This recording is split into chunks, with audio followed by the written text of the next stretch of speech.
The first thing item on the agenda is health and safety. So in the event of fire, or you need to leave the building, the fire exits are at the end, at the side, and obviously best to stay away from the building as much as possible. Thank you.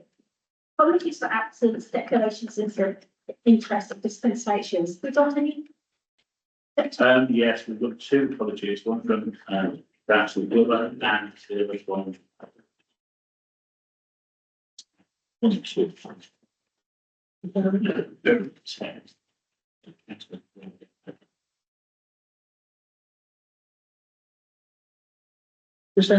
Oh, yeah, that's what it was. I've got an interest in application 25/00/2, which is a personal interest as it works down to under the trees, which we don't. So late, sorry, yes. Can I just add, I've got similar interest in a neighbour on one of the applications, 00882, which I'll saying.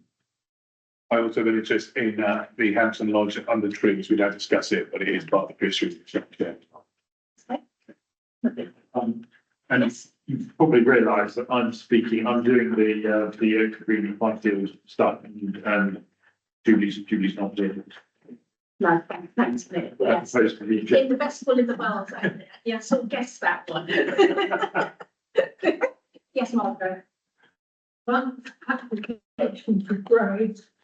Lovely, thank you. So now we're on to councillors forum. And anyone like to add anything to councillors forum? You were there. Anything for councillors forum later? Oh, Nothing from me in the name. nothing. Very good. No, thank you. So I think what we should do as well, as we've got members of the public here, I think we should go around the table and introduce ourselves. We start on first, Margaret. Margaret Pierce, Bray. Get it over, right. Be Reddington, right. Nick Colleen Deadworth. Mike Parkinson, Hollyport. Bob Tavern, Hollywood. Jackie Phillips, Bray. John Davey, Deputy Clerk in Newington.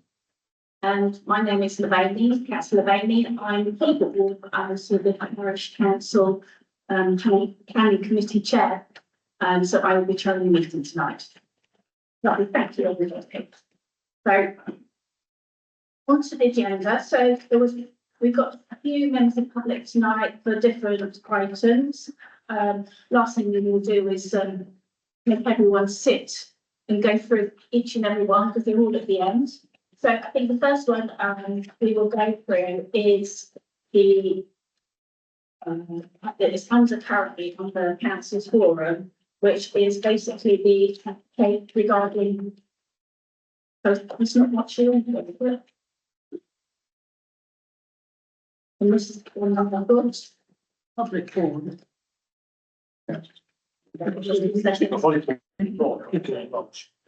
Not actually on this. No, it's not on this one. It's on the agenda. Yes, it's on the agenda. It's not on the agenda. What's the name? Where is it? Oh, yes, okay, right at the bottom. It's right at the bottom. So it's actually, it states here it's a proposed community consultation regarding the law. So to be very clear here, this is not a consultation. We have received a letter. Sorry, Chair. Need to approve the minutes. Yes, yeah, I'll just do this first and then. So to advise first that we received a letter from the developers of Newport Lodge, who are working on behalf of Uber, inviting members of Bray Parish Council to meet as part of community engagement. Now, for those councillors who haven't been here as long as unfortunately some of the rest of us decisions always been with people approaching council is to say, don't need to be speaking to us, you need to be speaking to the residents. So my proposal is here unless anyone's got any questions while I actually provide this, is to write back to the developer and say, thank you very much for the invite. Maybe suggest you engage with the residents first, and Bray Parish Council will review the application once it's verified by RBWM. Anyone got any questions on that? No, sorry. Anyone got any questions on that? Anyone got any questions on that? Is it not worth some discussion this evening then? In what way? Suppose the potential ins and outs of it happening, or we do not want to get to that stage at this point? The challenge is, if you meet with developers prior to an application being finalised, things can get misconstrued, taken out of context. And we've worked this way very well with Bray Parish Council, ensuring that the residents get a consultation. It's not necessarily the parish council that needs the consultation, it's the residents that need to know about what they're planning to do. How would that normally work with the residents? How's the meeting convened by Booper or their Yes. representatives? Yeah, it's managed by the.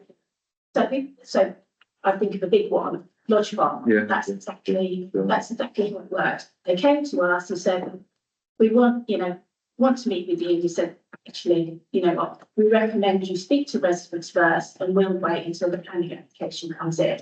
Could we not be part of that forum when the residents meet? Are we not going to be representative of the parish council at that stage? So you can go as a resident Sure. to the meeting. There's absolutely no reason why you can't go as a resident. But it's reality is, until the application comes out, the residents don't really know what they're planning. And it should be, if it's a proper community engagement, it should be with the community. We are Bray Parish Council, statutory consultee on applications, but residents get the opportunity once the planning application. But they already have put an application in, haven't they? No, They did outline the application. no, Did they not? no, Oh. there's no place, Ken. I don't think there's any harm in Holyport councillors facilitating a meeting with a residents meeting with the developers.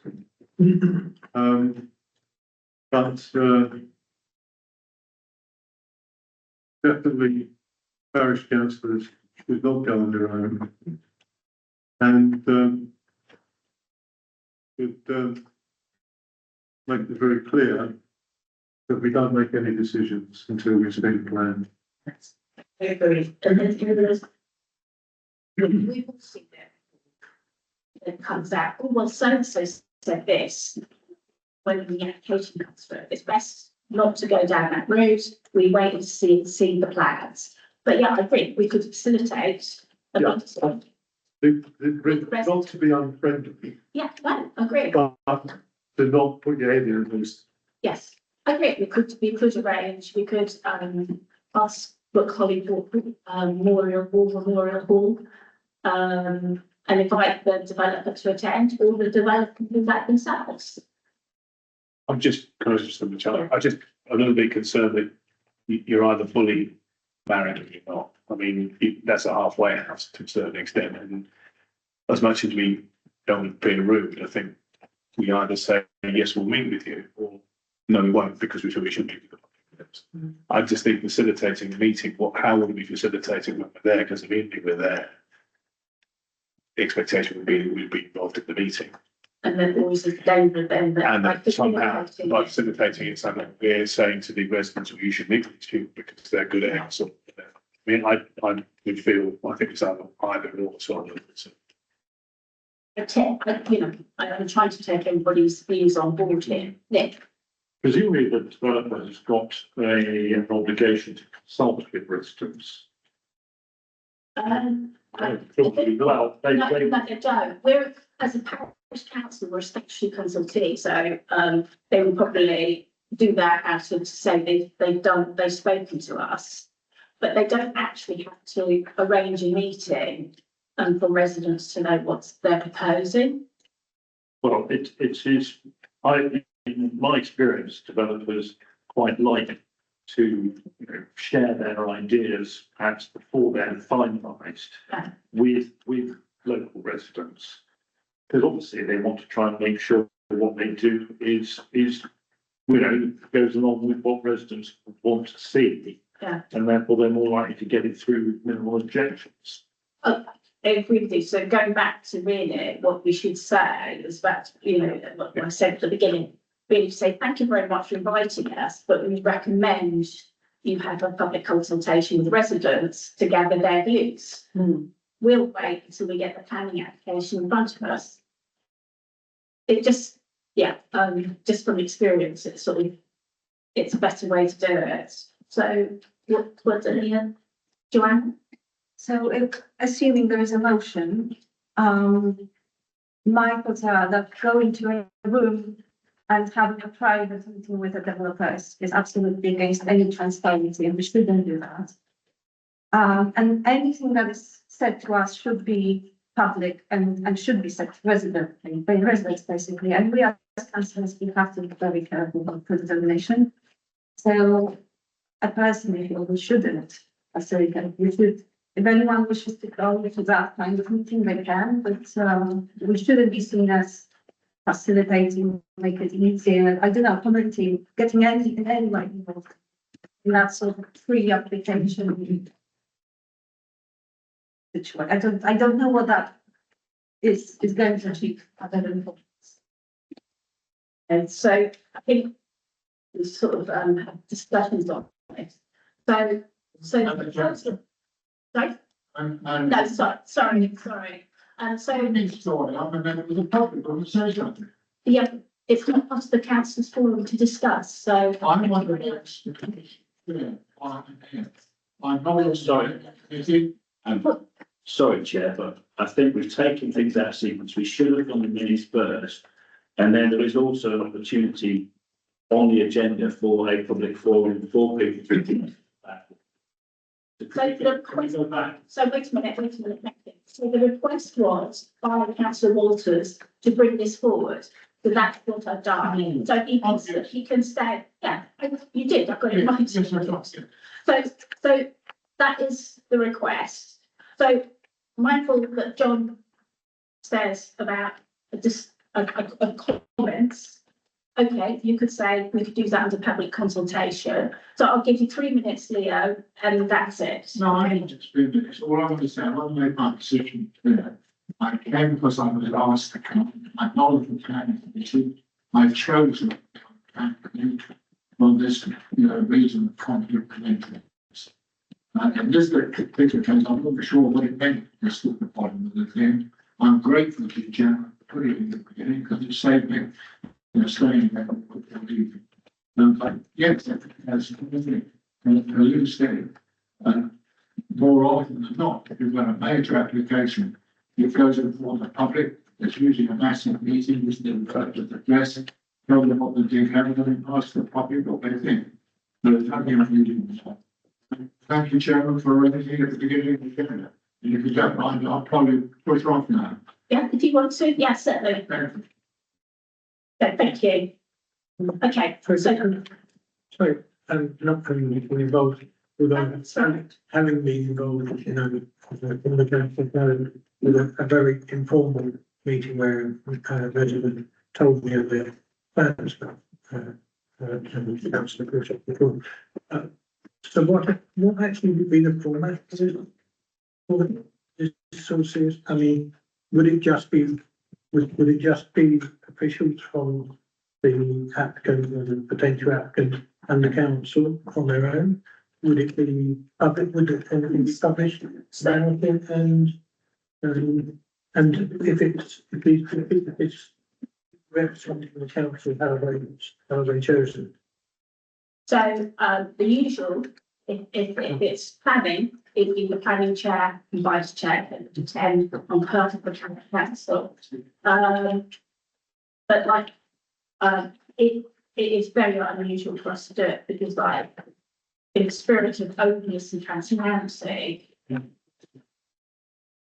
it's not good for residents, because reality is we want residents to actually be able to look at the developer themselves and the developer to answer any queries. It's a much better format, because all we're going to do is come back and say, this and this was discussed, we can't make any decisions, all we can do is listen. All we can do, we can't advise on anything, there's no room to do it. So, it's best, and it works previously in other applications, to push back on the developer, speak to residents. The residents, the ones that are going to basically be the ones that write in and object, and they can have concerns about it. That's when we represent who elects us, isn't it? Going back to the total grant roots. Okay? Yeah. Yeah. So the proposal is we write and say thank you to the developer and say thank you very much for inviting us. At this moment in time, we won't be doing that. We recommend to engage with residents separately, and we will review when we get the final application. Okay. Sorry, Chair, could we just, the minutes of the last meeting and the start of the meeting, so can we go back, agree the minutes, and then do a vote on this? So we're just about finished, we're just about finished. We're just about finished this. We just vote on it and then I can do that. Okay? So those seconded, everyone in favour to do that. As proposed. Right. Okay? I think that's everybody. Yeah? Very much. Okay, so now I'll sign the minutes. So everyone's seen the minutes and happy to see, they're happy with them? No, but I'm going to be abstaining. So yes. No worries.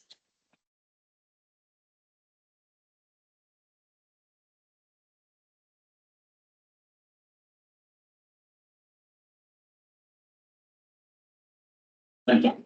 So just for clarity on that last vote, are you saying that you'll send a letter to the clerk, that the clerk will then reply to the, No, this is an action for the office. so you'd like the office to reply? Yes, because that was actually what the clerk actually said to the developer, that he would respond back on what we voted on. But yes, please, yes, for you to do that. Thank you. Okay, so we've got quite a busy meeting tonight, so lots of applications. So we're starting from the last first. So Nick. Oh, sorry. Sorry, Chair. You have a clerk's report to give. Okay. Okay. Okay. Okay. So this is to advise councillors that from next month, all the applications that have been refused or permitted are removed from the listing for next month. They will still be available under the May SharePoint list, but I'm going to take them off the list and tidy things up. I will not be touching the appeals and enforcement sheet. I'm going to be running some training for Councillor Edgington and Parkinson over the next few months, with the aim of getting them presented in August and September. I've reviewed the bank information in the planning support folder on SharePoint. I've updated the MPPF and contacted the enforcement team, and they've sent me a revised presentation. That's all on there. There's also the list of meetings. I don't think we're going to touch on that now. If anybody's got any issues in this proposal for general. That's wrong. So that's fine. We should do it. Okay, that's great. Thank you. I think we were a bit thrown out today because of being asked by council and just to bring that forward, which firstly not a problem at all. Okay, so we've got two of yours, Nick. First one doesn't want to speak, and the Willows, the applicants do want to speak. So it's up to you which one you want to do first. Well, let's do the last year one. What? It's my work.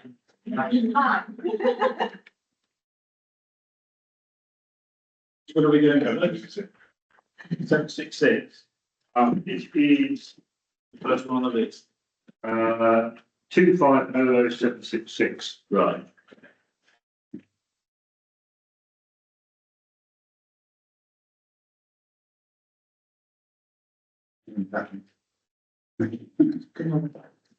Don't want to.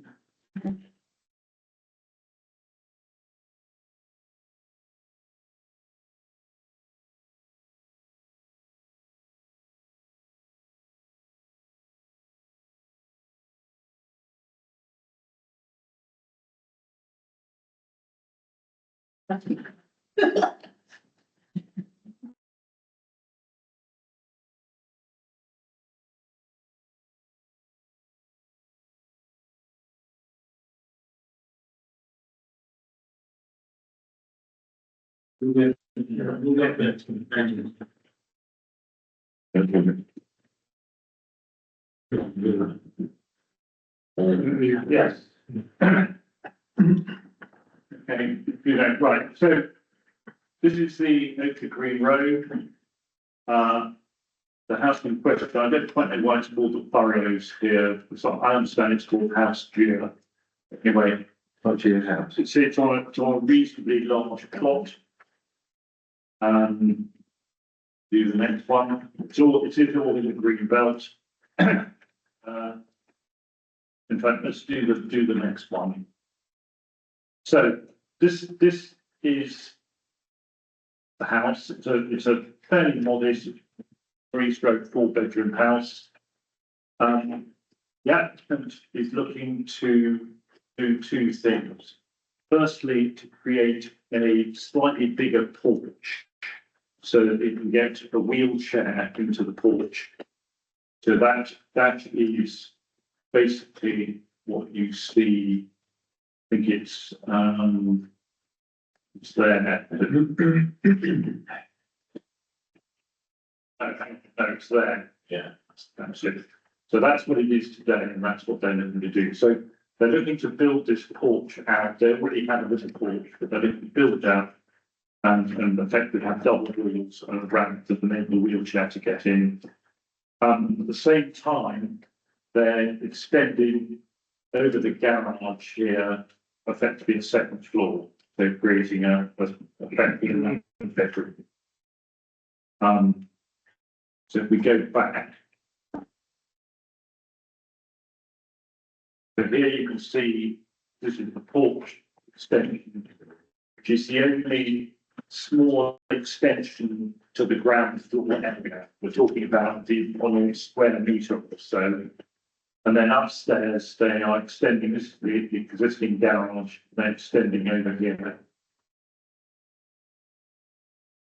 So if you go back again, sorry, go forward again. The only thing you might, it's a very modest extension, it's a very modest development. The only thing you might feel is that there is a slight increase in sort of the roof.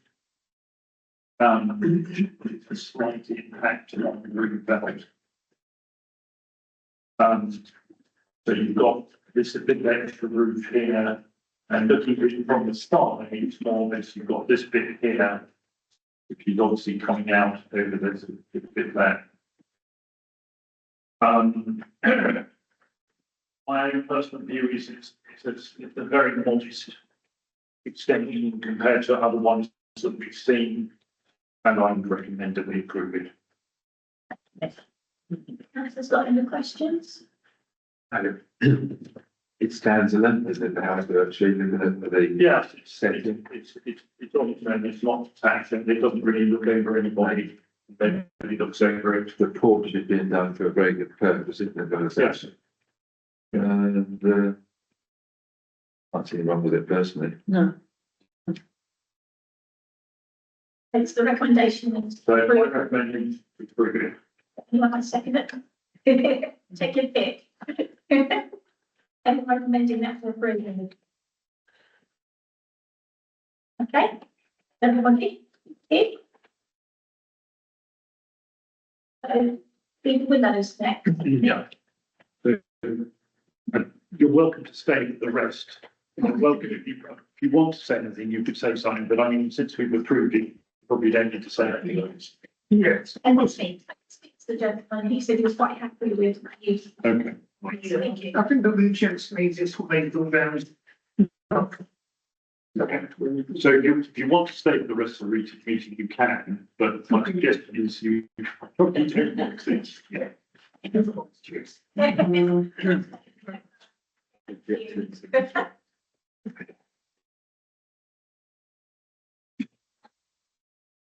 Okay, so the next one is number 16, the Willows.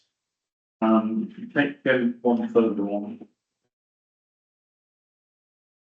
So here we have the Squires roundabout.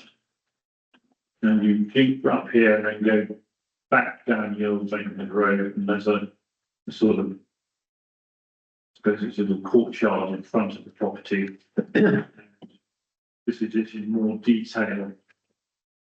So the application is for a 2-storey front extension, a single-storey front extension, a single-storey rear extension, some new roofing to the existing garage, and they're also looking for gates on their front entrance. Probably go to the next one. Okay, so we're talking about number 16, which is in the middle of this complex. The Willows itself is not listed, but it is a heritage asset.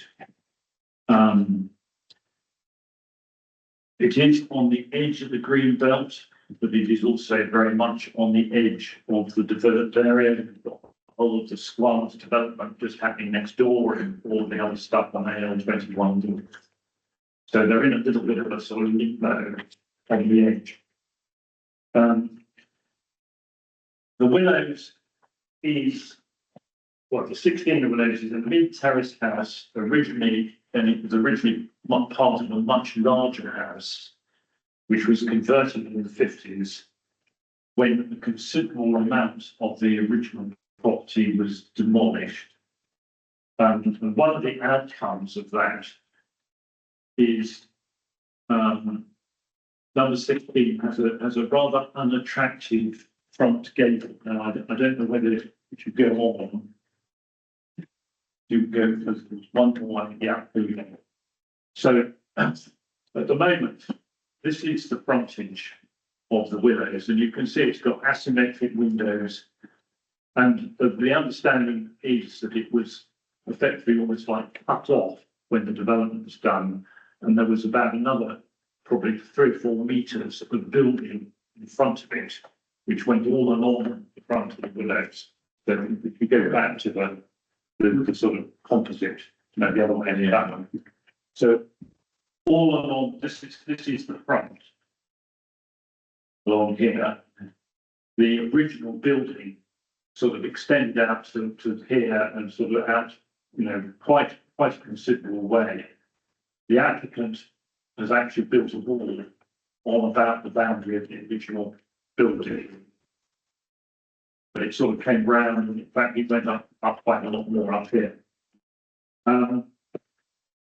So the applicant is looking to remodel the front facade. If you'd like to go on one more. So they're looking to go from this to this. So you can see that it is going to look much more like the rest of the building. This is what the back looks like. So it's mock Tudor, but they're looking to do a very sympathetic semi-restoration work. They're not trying to match what was originally there, but they're trying to do something which is looking a little bit better than this rather dog-eared sort of end of gable, whatever. You go back, yes, you can see that the actual square footage increase that they're proposing is tiny. It's a few, 5 square meters or something on the ground floor, but it is full height. So if you go back, I'm sorry, forward. The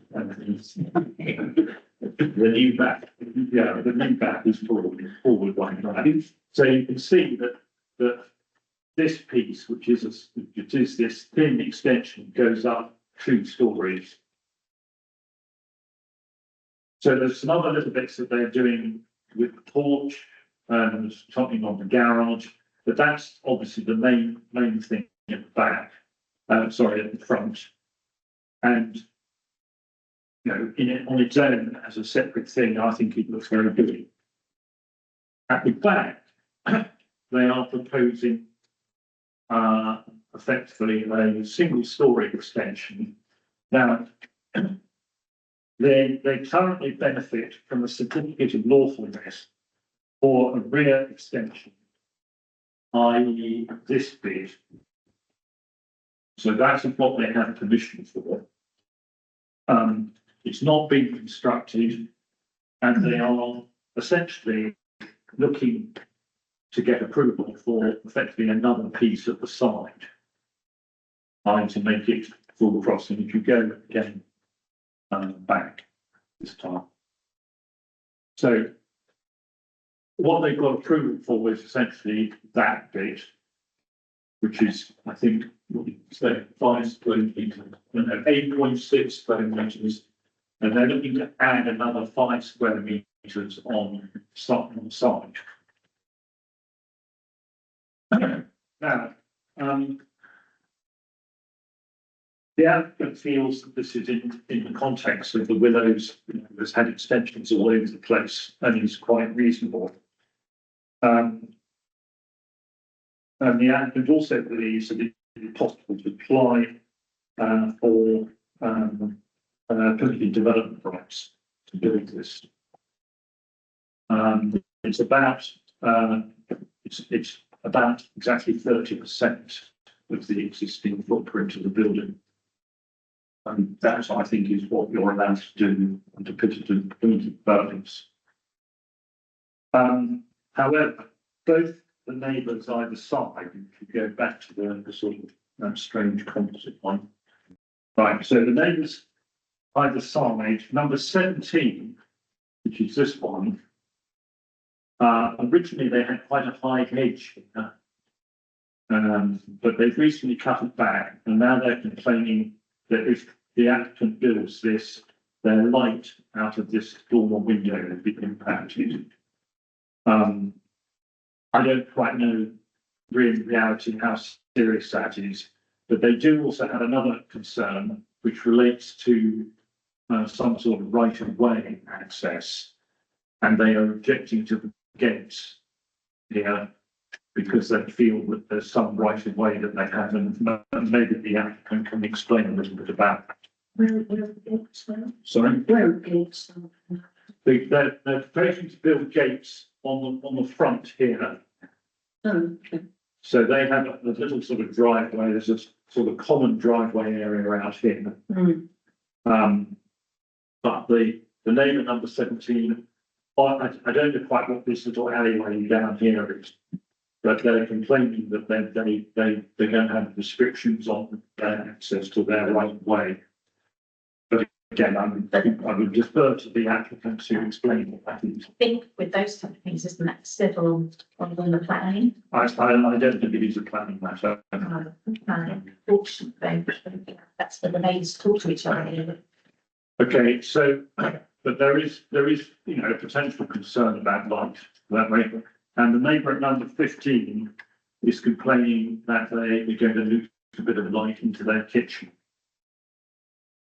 It's a single story extension. There's quite a high brick wall here. So, and this is only, does go slightly above the brick wall, I think, in terms of its height. If you go, well, if you can see there's a slight raise. But it's a rear extension. It's going to probably, in that sort of context, it's going to have some impact on the neighbours. So, in essence, then there's three things to do with this application. There's the front, which looks very nice and he seems to be very sympathetic to the original design. There's this, which is more utilitarian. I know the applicant's got a young family and I know they need the space. And they would much prefer to have the double extension rather than the single extension. And the gates, I don't quite know how they obviously like the gates, but I think if they're sensible, they'll try and sort that right away issues out with their neighbour before they implement gates. But that would be much. But I don't know how we can let the applicant give us a few minutes, but maybe first, then we might have any other questions. I think it's best to do the applicant Only thing. first. 3 minutes. Hi, thanks for having me. Just putting in the right way, yeah, we're dealing with that, and it's being resolved, and so that's that. So basically, in the diagram there, if you want to use now, current areas of the developments that have already been done for slide. So the yellow are both full story, 2-story rear extensions. That's double-story, and that's an enormous garden. It just gives some context of what's been going on around us. And so we're very much enclosed without the pink bit being there. And it can't be seen from anywhere else publicly other than neighbours. In terms of the light for neighbours, we've done light studies. We had quite an extensive pre-application period, and we liaised with the planning officer and we reduced things down. We kept it very much in line with the permitted development that we had. So the walls are no higher than as if we built the permitted development for the people on number 15. And number 17, obviously things are start kicking off, but we're trying to minimise it. They've got a curtain that's permanently, they can't, so it always covers one half of the windows anyway. And they also recently reduced the tree line, which is pretty much at the height of the building. And also in terms of their, I'm surprised that they prepared, because we did agree all this before with them. We also didn't set a meter from the boundary wall. So on that side, I'm not sure what it is, but what I really want to talk about is the positive benefit that the frontage will do to everyone, because you probably know the building is a bit of an eyesore. In the frontage, when they cleaned it, it's actually an internal wall. So the lintels are made out of wood, and it's just a disaster structurally. At the moment, there's a canopy at the front there, and that's falling down. And at the back, there's a sort of small piece of flat roofed area that leaks. So there's quite a lot to be done. In the last year, we've spent, I've completely redone the entire back of the building, and it looks beautiful and modernised. And we love the building. We're really sympathetic to it. And what we're looking for is to make this sort of gateway building to Windsor actually look how I think the other people should have done when they did their houses. Because the next door people who have refurbished just stripped all the character, any bit of character that was in the building, they've taken off. So we want to really, these stripes there, actually, I painted in just to see what it would look like as a taster. So if you do get past, you'll see that's what we're intended. But the stripes aren't going to be painted, they're going to be done in some render to slightly raised. And we're going to really go in on the detail, because we want it to look amazing, for everyone in the community as well as ourselves. And the front gate, like you say, Nick, we won't put them in if there's any kind of issue with access, because we wouldn't waste that money. But for us, our kids they're quite lively, and it's very easy for them to walk out into the drive and that kind of thing. So it would be quite helpful to be able to best security and safety to have the thing. So I just want to say, so kind of get that down, because like Nick said, we've got this development over at Hodge. I don't know how to use this thing. Gosh, sorry. So this bit we've got in the development. This bit that we're asking for is a pre-existing extension that they did in the 50s. which has been done really badly. So it's got asbestos and it's leaking, so it kind of needs to be refashioned anyway. So that's not part of the original building. We kind of almost need to do it anyway. And it'd be a shame to leave it at current length because it makes the building look a bit up and down. We just want to go straight across to make it just a bit more uniform. So it's really to say that bit there kind of needs refashioning anyway, or modernising, but anyway. Sorry, I'm a bit nervous. Listening, not to get out. I know, don't worry. I know it's challenging. Thank you. I just got one question. Isn't this area in the flood zone? Yes, it's in the flood zone, but we've done a full flood risk assessment, and that's in the planning condition. And actually, if you look at the building flag, that's lower, sorry. Can I just, sorry, in terms of flooding, it has never flooded in its history, not even in 1947. And the site plot is out the river, so it does flood. But the building, because the banks on the other side are 1 metre high, we're 2.5 metres off the river. So when it gets another metre of depth, it will flood into it will head north, basically. So we've done quite a series. We've had quite a lot of applications for that area, and some of the ones who've been raised that's flooding. Yes. Actually, the building's flagged that's there, a lot further back than ours, so I think. The whole ground floor level sits well above the. So the planning officer covered this off with you and your. Yeah, so we had a pre-app and he said that he would support it. Okay. It was just a matter of, whether or not there are other issues that come up. Okay, no, that's fine. No, it's good to get pre-application advice. Yeah, well, you probably be sensible because Yes. It's been a good conversation. Yeah, no, that's great. No, thank you. So any other councillors? Joanne? So I was thinking, I have small children, I can very much sympathise with the need of the gate. I do know that anyone can put any gate anywhere, and that if that breaks anyone's rights, that's a civil case of planning. Also, that point with the neighbour saying that he's losing his right to lights, there is in planning, actually, there is no automatic right to lights. Only if they are specifically put in the deed. So there is, it's again, it sounds to me like a civil problem, not really planning matter. So as far as I'm concerned, if that's what's already there, and it looks like the May 20th is already extended, it's not unreasonable to do that. So just need a bit of clarification, I might be being stupid, about this gate. Is this gate not just to your drivers? No, it's general. It's purely to our own personal curtilage. So we own. So everyone else has their Yes, own. we're not. So we own the drive in front, which people pass over. Right. But between that and our house, there's a driveway. Right, and that's where you. I can see the picture. It's this. No, Right. don't worry. Basically this bit, Right, okay. So it's just really complicated. Yes, everyone has an express right of way that we're not interfering with. Yeah, okay. No, Thank you. so don't let it pass then. Anyway. Lovely. Sorry. Any other questions? No, do you want to make a recommendation, Nick? Well, I think on balance, I think that the frontage is excellent.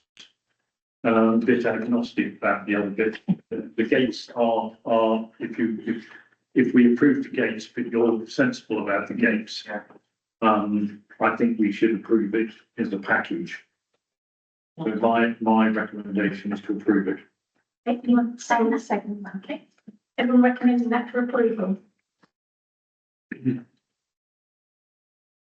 That's everybody. Okay, thank you. Thank you very much. Right, let's go. Then stay up, you might as well do your reports and then you're done. I'll do my. Hold on. Hang on. Okay, here, come on, then you're done. It just seems a bit silly to go there, unless you really want to. No, but the last one is. Yes. I'm doing that for the acceptance. But we accept that. So the last one is the Green Hotel, Liberty Court Hotel.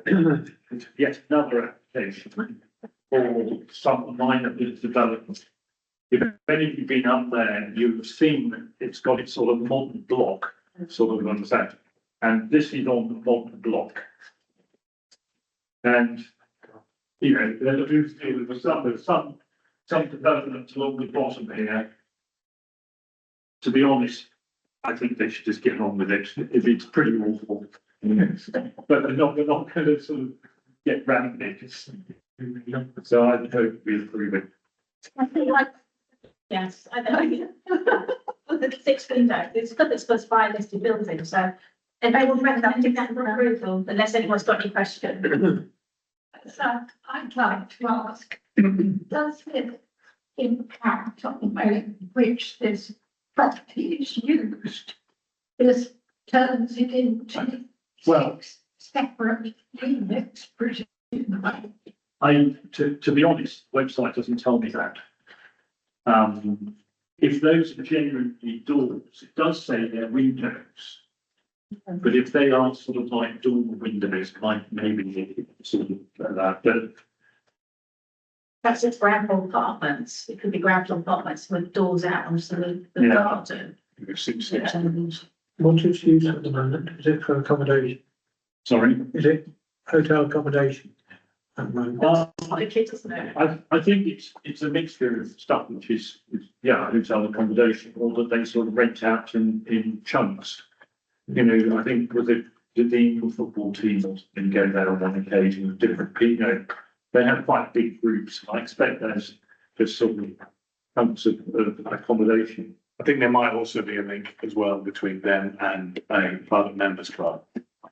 Such as, and also I think there might be possibly one linking up with Bray Studios, because then they might want to create apartments for long-term stays when they're there, which is like Yeah. the Business, isn't it? yeah. I believe it belongs to Soho House. It's Soho House, right. Yes, which pretty smart. And that we- A lot of the ones that we've seen have been sort of, some of them, all those tennis courts. Yes, yes. Are all so, Yeah, I think so. But those were turned down, weren't they? So, okay, so I'm not are you in that one correctly? So we have, are you happy with your questions? You asked, your question you asked? Yes. Yeah, yeah. So it was proposed, second to that, Joanna, who. We were sort of finished with Yes, this. yeah, apologies, that's not the question. So everyone recommending that for approval? Fine. Okay, so everyone for approval and one abstention. Thank you. Wonderful. These are the usual shed loads support boards. It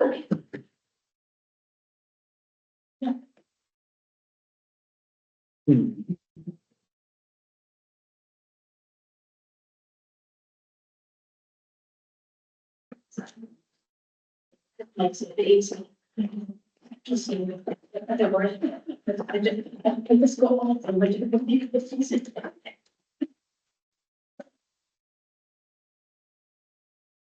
This application is first floor re-extension of the installation of the demonstration.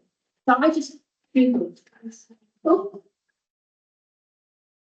I just Googled illustration just to make sure I totally understood what illustration. It's just Windows 11. It's just to be very clear, because we have got newer classes here, so you know, never good to assume anything. So this is 95 square feet low. It's not green belt and it's semi-detached. So it's not bit road. I've got my own down. And it's this one here. And it's semi-detached. See why I say that. So I'm going to put this application for this slide.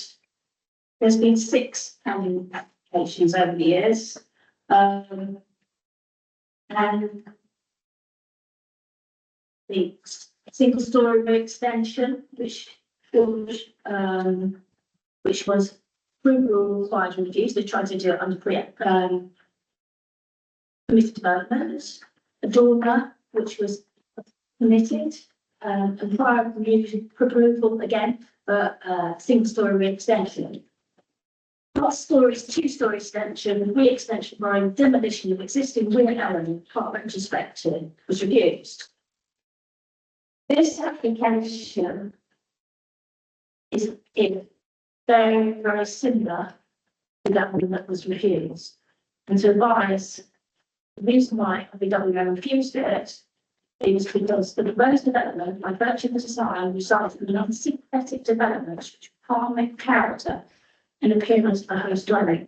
So this tends to be everybody in the houses. So you've got two houses. As such, those are the contrary to local plan QP3 and the borough wide design guide and section 12 of the NPPF. So if you could go to the next one, please, John. This one basically shows what the ones who still existing. This one here and proposed. The next one, please.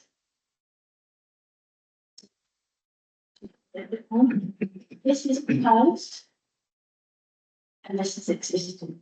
And you can see why, as I sort of reminded you, this is a pair of houses.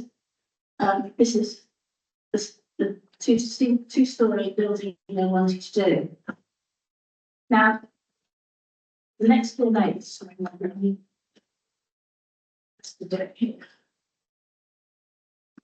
next door neighbour has written in, who's part of the other side of the touch, objecting to this.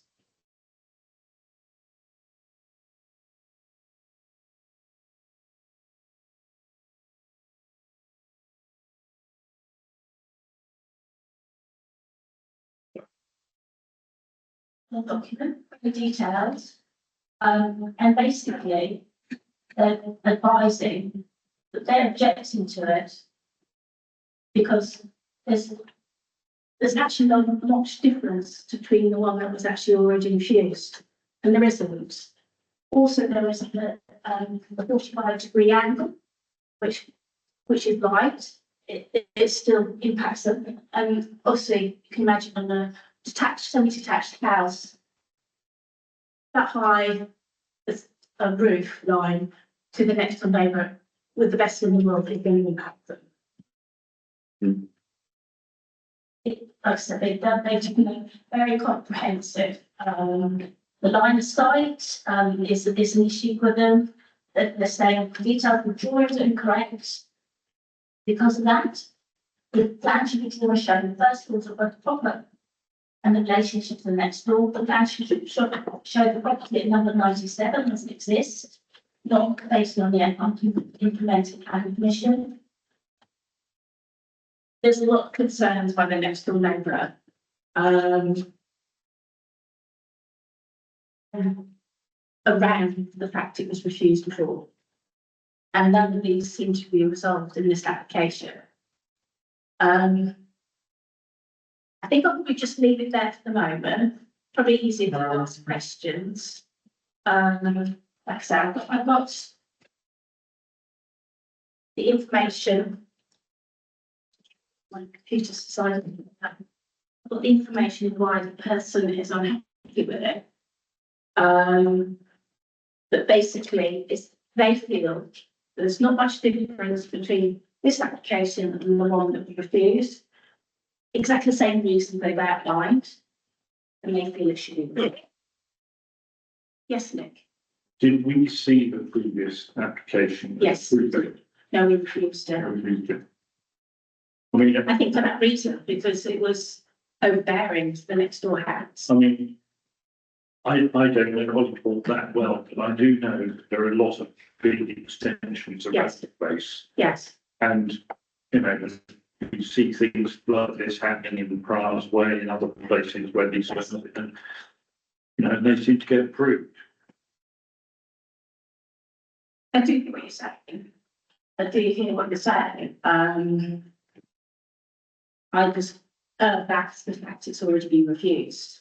And actually, the issues why it's been refused haven't been resolved. How long ago was that originally big application? I think it was 2019, Oh, no, so- 24, last year. And yet they put forward a similar Yes, application now. it often happens. Hmm. Yes, Ken? The other half of the semi-detached pair is significantly bigger than this one. Yes, it is. Is that been extended? I would have thought it would be. Then, when you drive past, it's not that obvious from the front, it's all done behind. And they're quite big. These are not in Greenbelt, so that doesn't apply, and a lot of these houses are being extended dramatically. Was it both sides that objected? So No, it's just. this one? Yeah. That's already been extended in itself. So, That's already been extended itself. But it's certainly bigger. and the thing is, you can't guarantee these aren't necessarily always totally right. I think as we found over the years, something. We've seen things in the garden and they're not there anymore. There are things in the garden that are there. Yeah, it's usually that focus. Yes, Are there any significant changes to the application? no, So it is almost a rehash of the one that was, yes, it is. right, so in size and dimensions, Yes. right? I'm not quite sure why, but I mean, who are we to? And why was it refused before? Unneighbourly. You sit down. It was.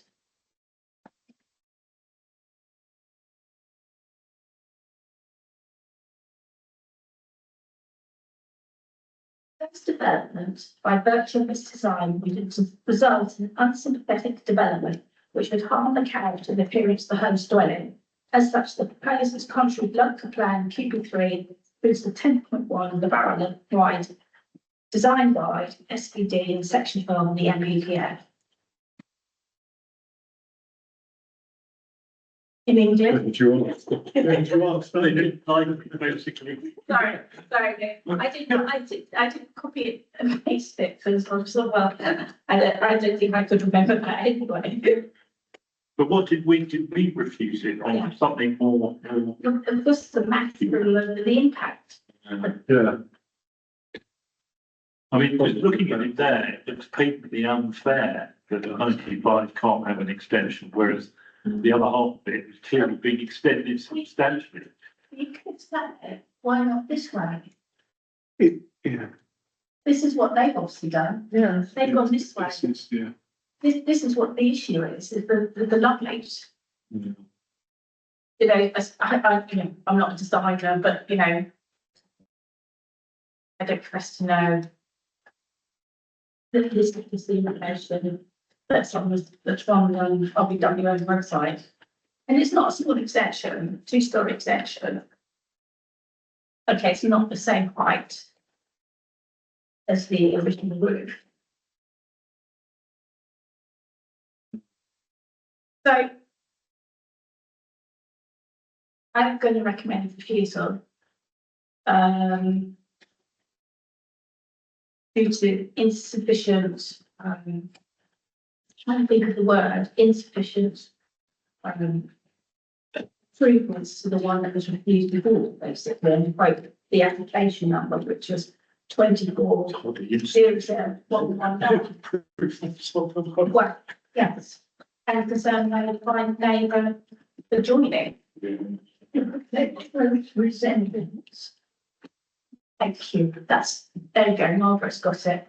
Close resemblance to the previous application that was refused by RBWA. Good wording. So that's a recommendation. Anyone like to second that? Your Hollywood, you should. Hollywood councillors go first. Everyone recommending that for refusal. Yeah, is that everybody? Yeah. Yeah. Next one.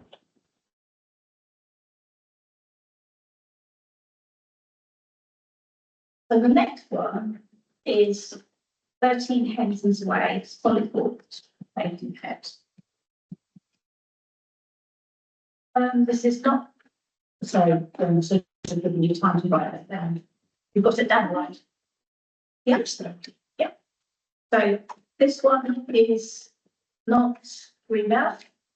And the development comes off Hollycourt Road through Stonefest, and it's a Hendon's Way, which we've discussed in the past when we're talking about tectonic place. People remember it's a part of the estate in that area. So this application is a first floor side rear extension with undercroft. One rear dormer, part raising of the ridge with alterations to existing roof and fenestration and rear raised terrace with steps. Okay.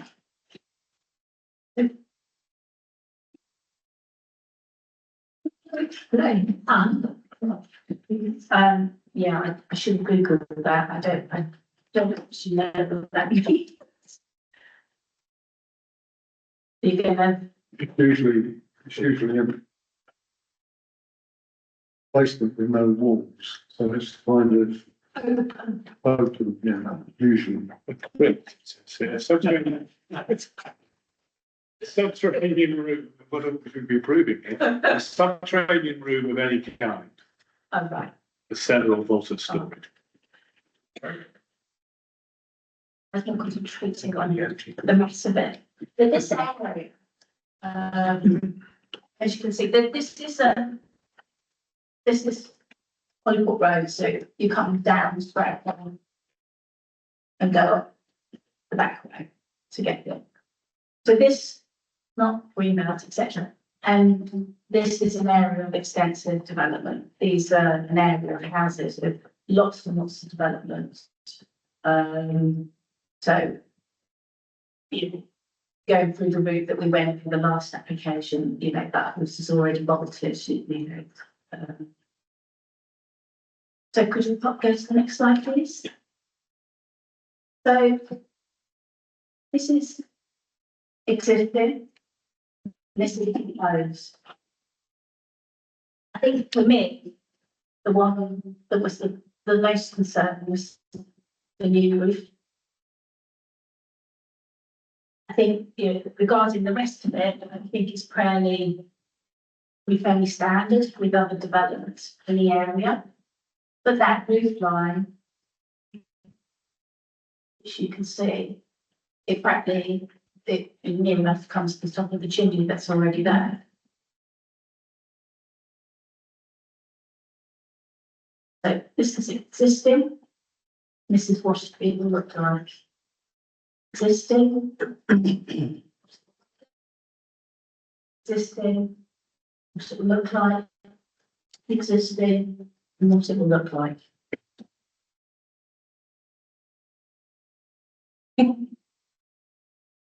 Like, big, Questions? who's going to say it? It's too big. It's the roof, isn't it? Yeah, can we go back to the plan to see how big the garden is? It's a big garden. Yeah, but it must affect street scene, mustn't Well, that will, you know, with the last application, it? with design, etc. I mean, that one, you look at the big picture, and I had to look at it several times to make sure I was seeing it correctly, because the roof line is so high. I mean, that's what it looks like at the moment. And this is probably the worst. Not counting. Is that, you know, the rest of it, I mean, in reality, the development is the roof. Personally, I think that is the thing that is a no-no. Oh, So the door for the house next door to it, it really does. Because the house next door is single story, and as it is, it's already been lifted, and so it's going to be really overbearing. yeah, it's, yeah. it's difficult to say, but when you see the roof line, what the impact that would have on the area, it's fairly dramatic. And where is this undercut? Good. Did you discover with it? It's under the building. Is it that? So that's your question? Yeah. Yes, Like a basically. semi-basement almost. Yes, yes. Have any neighbours commented? No neighbours on this.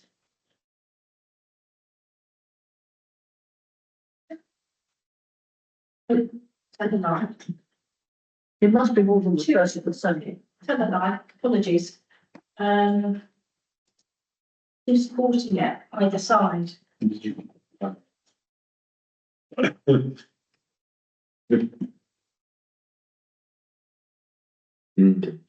So I did a Google with the picture of what it looks like, and yeah, it would take involve either side. There's no doubt of that. So any other questions, anybody? It actually is quite a good question from Margaret saying about this undercroft. It doesn't seem to be on these plans. It's not very obvious. Really. And I'm not saying it's a major issue, but if we are making a decision on it, it seems to be. What we could actually do is, there's no details available, because there wasn't anything obvious that actually pointed to that. Yeah, unless it's an existing building, but it's also, if it's not, it's having to be excavated out, then Yeah, we need a few more details and. yeah, we could put that in the recommendation. So to advise, what I was going to do was, put as a recommendation for refusal, the proposed development by virtue of design events, putting them on the floor, results in an unsolicited development and harm the appearance and enabling properties. I wasn't going to go into quoting the local plans, well, even three I was going to quote. But we could put in also no additional on the provided on the undercroft. So, I mean, President, you wanted to say something? I'm just to clarify the definition of undercroft. Undercroft doesn't need to be excavated. So far. It can go flat, straight through, as long as you're parking under something above. Imagine the basement, put that ground, or basement of the car park, put it ground. Good. Okay, thank you. So yes, there's no details really being provided on that. Which will be very important to say. Yeah. So the recommended refusal, by virtue of finding as results in the development which would harm the character and appearance of neighbouring properties, and so contrary to local PP3, also the undercroft details have not been provided. Either that's it. No. Yeah? Yeah. Anyone like to second that?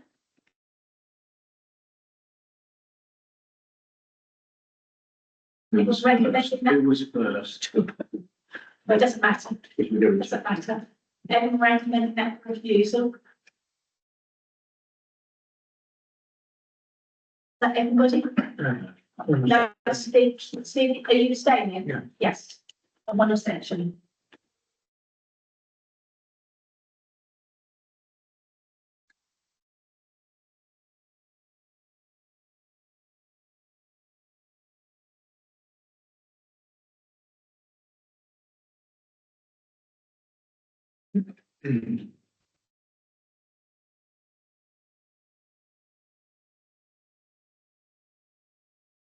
It is where the any history of an application is actually, it is actually really quite interesting with some of these. So the next one is Thornburn Drive. Is that something you know, Bob? Is that? Perhaps abstain. Yeah. New front porch, single side story, side extension, and alteration of demonstration. So this is green belt and conservation area. In planning history, we had this quite recently actually, with installation of a heat of a heat pump. I don't know if breast cancers remember, and that was approved. So this home has had no additional history on this. So this is for fenestration, i.e. windows and doors, side door extension and new front porch. I think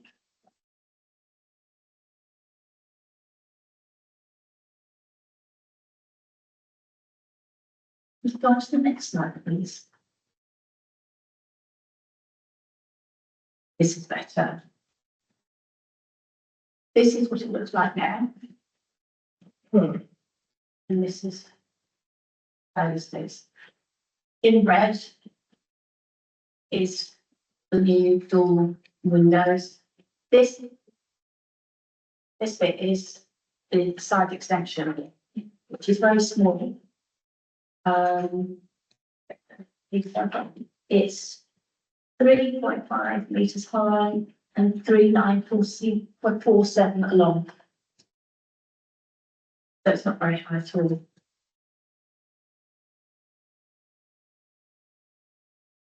So new windows, new door there, new windows. So this is the extension they're wanting to do. Okay, go to the next slide, please. And this is the front. This is the garage door. It took me a while to work out what it was. I thought it was windows at first, but it's not, it's a garage door. And this is the new front. And this is where you can see the slight extension. And this is, you can see the new porch at the front.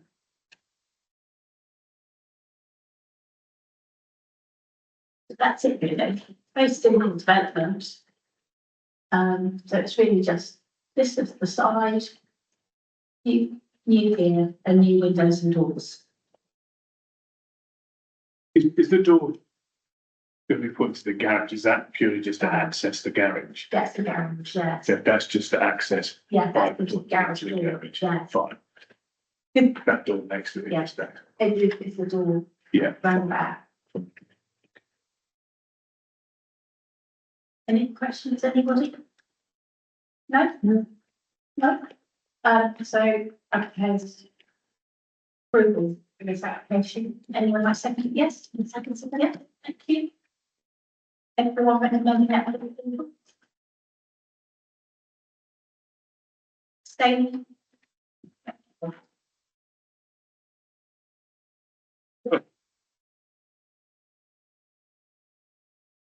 Okay, so the next one, for those of us who've been here a bit longer will remember this. This is an application for a house in Monroe Green, but you can't actually see from the road. It's behind the scenes. Best way to describe it, you go through Monroe Green, you've got the tennis court, you've got the memorial hall, and then you can see a driveway on the left-hand side with a track going down. So this is where this one is.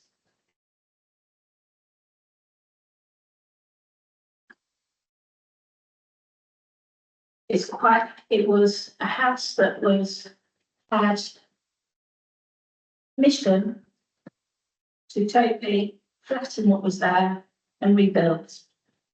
It had quite a large planning history up to that point until they got this permission to do this house. Oh gosh, no, sorry, apologies. So many. So this one, sorry, apologies, rewind, ignore my previous conversation. This one is behind Just House on of Monroe Green Road. So Just House is the white house that's the edge of the conservation area, the big white house, Georgian house, which should be coming out of Polypore from the green. So on the right hand side, you'll see again a little driveway, and again this is one you can't see. Goes down into the driveway and here. So this is still in the conservation area. I had to double check on that because I wasn't be very honest, I wasn't quite sure. This has had said, a few bit of history, but I would imagine by looking at the shape of the building, nobody builds a house like that, so it's probably had some additions added over the years. But this is probably about conservation area, and it's alterations and fenestration, external finish, and new ceiling panels. In theory, it's quite simple. But considering I've been aware of different ones in the conservation area where the planning officer seemed very happy about the type of materials being used in windows and also rendering. So it actually says all walls to be finished in off-white paint render, all windows and doors to be black aluminium units, etc. Now, in conservation area, you're supposed to use natural materials. And I do know there was an application where the conservation officer said you can't render because it's not standard in the conservation area. But if you actually went down this driveway and saw this building, it's very modern. It's extremely modern. It must be not that long ago built. Well, you can see here, it's so I'm not quite sure how I feel about that. So that's briefly summarise what it is. So I welcome other councillors' views on what they think on that. So this is proposed, this is existing. So they're not doing anything else, they're changing windows and rendering it. One chart. And so yeah. Right. And this is below. So you definitely can't see it. But the other question I did have, so this one. And a 2.5 metre high wall. There's actually no detail of that on the website. Which 2.5 metre, anything, is it 1.6? You have to have plan permission. Yeah, you have to have plan permission. There's no details of the wall, where it is.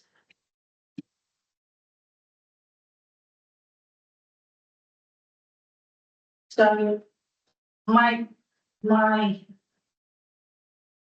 so what do councillors think in the conservation area? You know, Bray's got conservation. I know it's a modern building. What do you think? You know, if aluminium windows is a bit of a no-no in the conservation area, it should be natural. It's a very modern building. It's a totally different look, isn't it? I mean, this is what it is now. It's changed it dramatically. Well, rendering, it's. Joanna? So that actually reminds me of something I've heard at the inquiry that not all change was harm, which then I disagree, but actually here, there is also quality of architecture that we sort of want to have in conservation area. So the building is modern. And this looks better than it used to before. Yes. You know, it's if we already have a modern building in the conservation area, maybe it's worth giving it a go. That's not been some years, presumably. But not altering it very much. You actually drive down the road and see it. It's just a very modern brick building. I mean, it's very modern brown bricks. So the same, partially says, I'm not so keen on the rendering, but I think the window is probably more in keeping with the style of building. And what colour is it going to be? Because they're putting a new Doesn't actually say. the external finish, yes. Well, It that's just what says I'm thinking. off-white, sorry, off-white. Off-white, okay, well, that could be probably improvement then. And then the picture doesn't do it justice. I mean, it's difficult to, I mean, you're right, I mean, it's modern, it's therefore, it should have modern design in it, but without really seeing the kind of what those black frame windows look like, what the material actually is. The aluminium, Yes. but what the actual, I mean, there's black aluminium. It's just more than one of the, what the general look of them are. That's the only issue, because it's obviously not going to be cheap, but it's. But Charles House, isn't it? Remember, it's a listed building next door. I don't think, I mean, also, I don't know whether that wall is the wall between them and Charles House, so it might be. There's a part of me says it's a modern building. Perhaps they should embrace it. That's what they're doing, it's embracing it. Yeah. Sounds like we've got a few things here that will probably add up to a refusal. Mm. Yeah. Particularly if you've got a 2.5 metre high wall, you don't know where it is. No. And questions about the appropriateness of the windows and everything. Sounds like it will add up to a refusal. Well, I mean, it's not like a big extension and you can. No. Yes, put a proper coat, any aesthetic sort of change is in the eye of the beholder, really, isn't it? And but, you know, one person can say, oh, I like that, another person might say, oh, no, it's not right at all. So it's a very difficult one to put into context, this one. I just. What we should do with delegated conservation officer. Well, I was going to say that it might be an idea, because to a certain extent, it's very well saying it needs modern design. But until you actually see what they actually are proposing, the actual, I know you say aluminium, but what is the design of it? What is actually the render going to look like?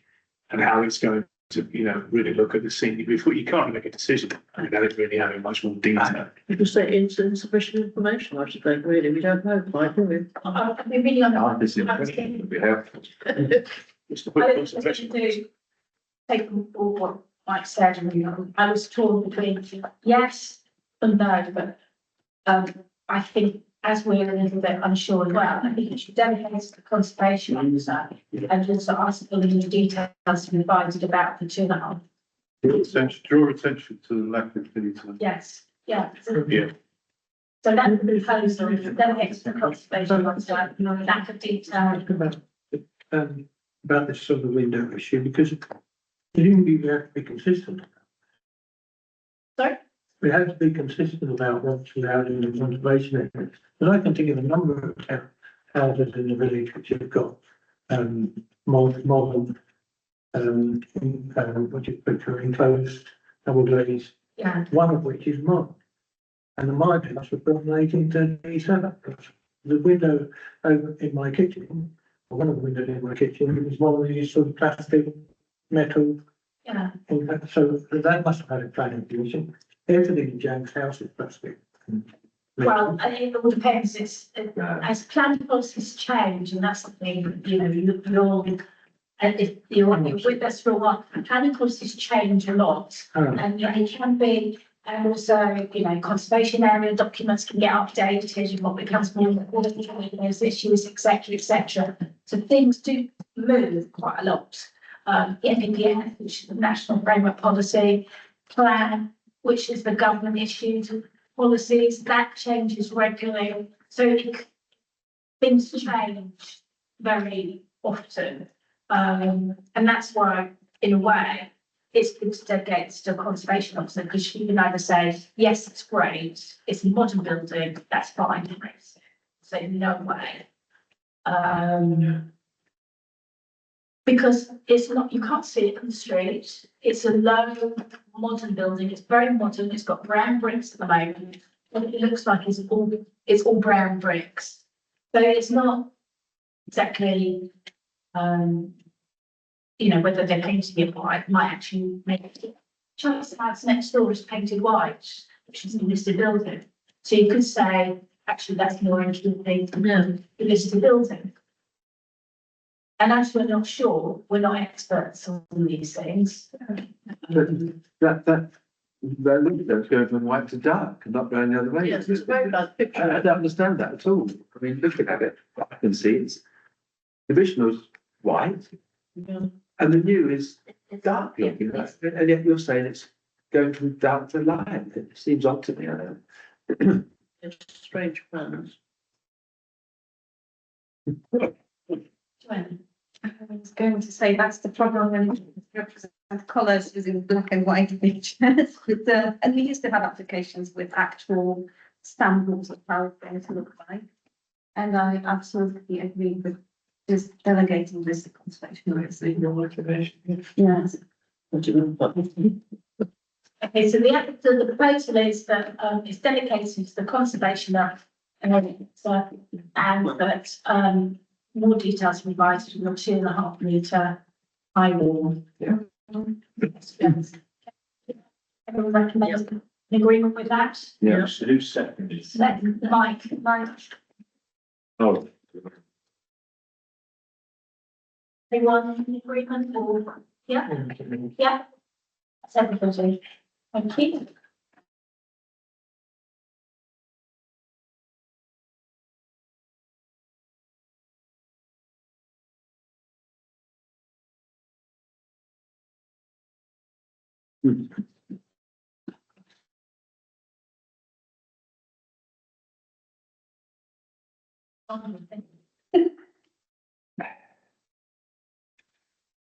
The next application is actually a variation. It's not full application. It's, the Ridgeway Money Road Green Polyport.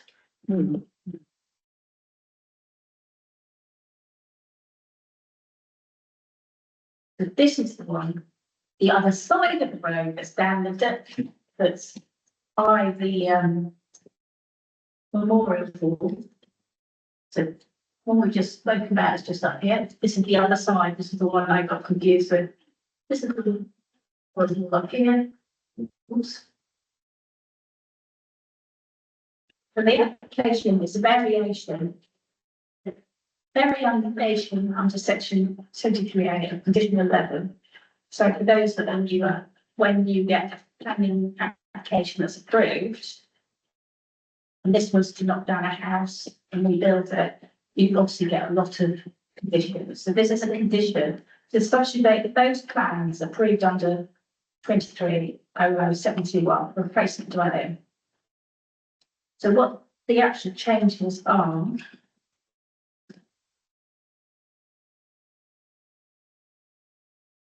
is basically looking through the details of the document is the building is staying exactly the same as per the design and access statement. It's minor amendment to the eaves height and the fenestration, which you can see.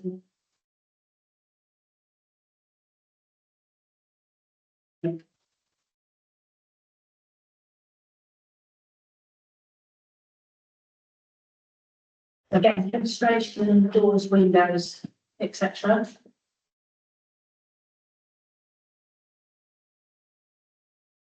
The roof doesn't change, there's no change. But the building is exactly the same except for the eaves and fenestration, windows and doors. But slightly different pictures here. But it's basically windows and doors. This is greenbelt and it's not a conservation area.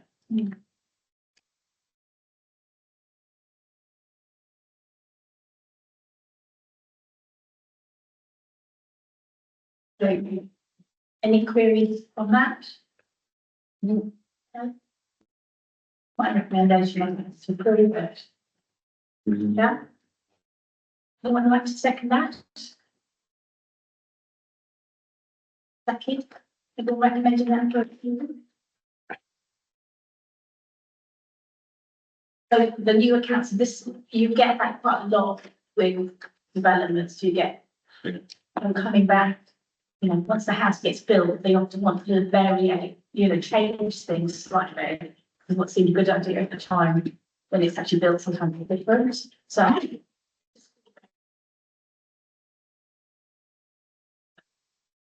That again.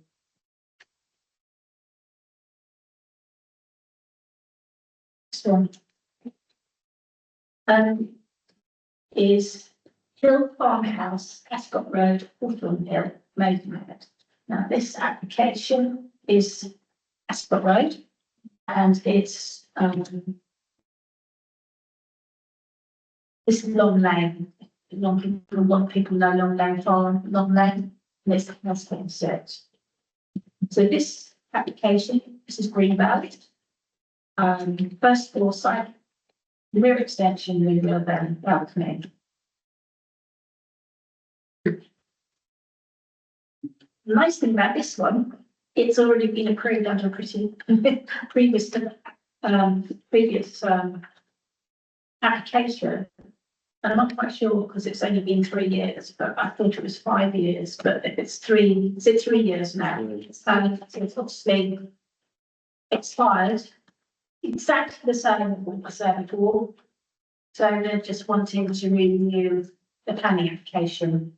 So when they had it committed, and it, yeah, they started, the post remains unchanged, repeated approval and continues to apply to the same cases.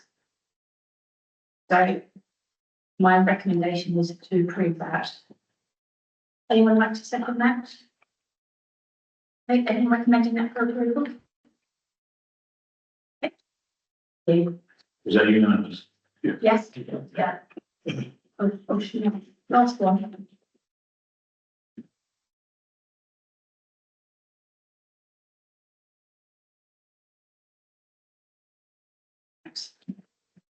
This one is Sprinkler Park, not Greenbelt. Relocation of front, install garage conversion, single side story, front extension, part single, part 2 story door extension, alterations, fenestration.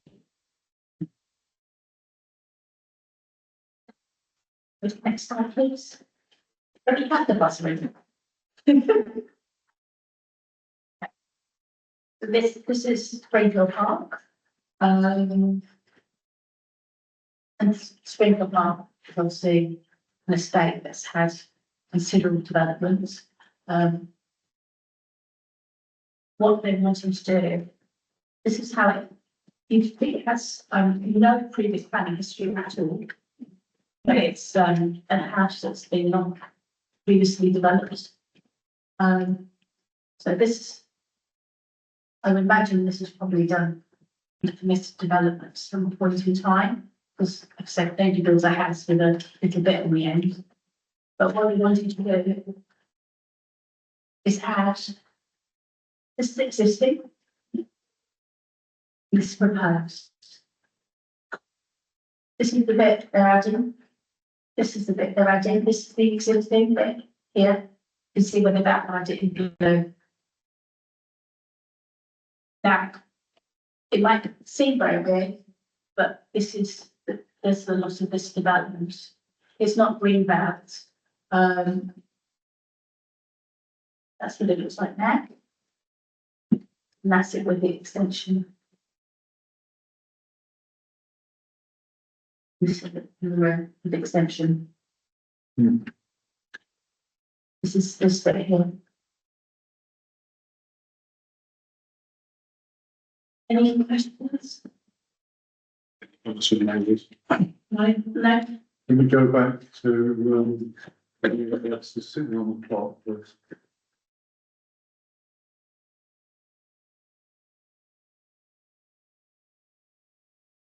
It's a large plot.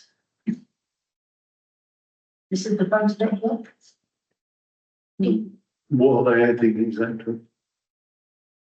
What are they adding?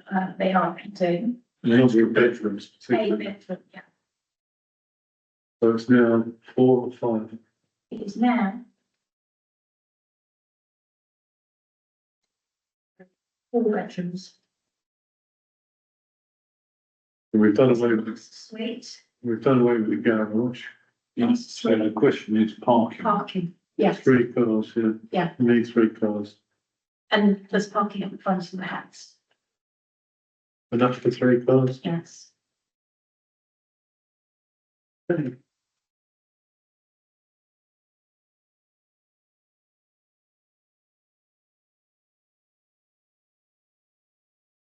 So, anyone has any more questions? The recommendation is for approval.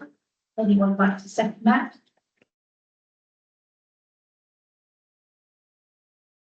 Recommending that for approval.